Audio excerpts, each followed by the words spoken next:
Est-ce que ce verset contredit la Trinité ou la divinité de Jésus-Christ? C'est Jésus qui parle et qui s'adresse à Dieu le Père. Abba Père, toutes choses te sont possibles.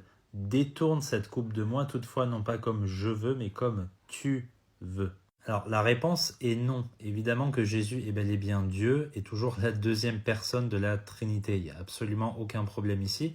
Il faut qu'on rappelle l'union hypostatique. Alors c'est deux termes un petit peu techniques qui veulent simplement dire que en la personne de Jésus-Christ, eh bien, il y a une union de deux natures, une nature pleinement divine et une nature pleinement humaine.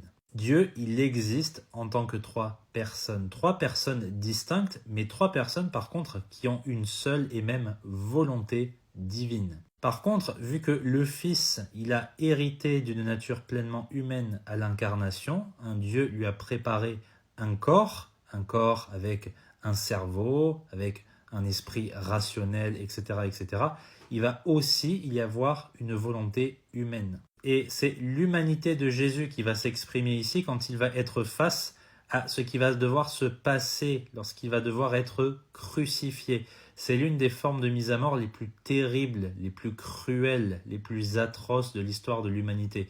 Et Jésus, vu qu'il vivait à cette époque-là, il était parfaitement au courant de ce qui allait lui arriver. Et donc c'est normal que son humanité ne veuille pas du tout de cela a priori. Cependant, vu qu'il partage la même volonté que celle du Père et du Saint-Esprit, il va ultimement faire ce qu'il faut. Voilà comment vous devez comprendre ce verset. Marc ne va certainement pas se contredire à la toute fin de son évangile, alors qu'il n'a cessé de prouver que Jésus est le Fils de Dieu, qu'il est de nature divine, qu'il peut pardonner les péchés, etc. J'espère que c'est clair. Que Dieu vous bénisse.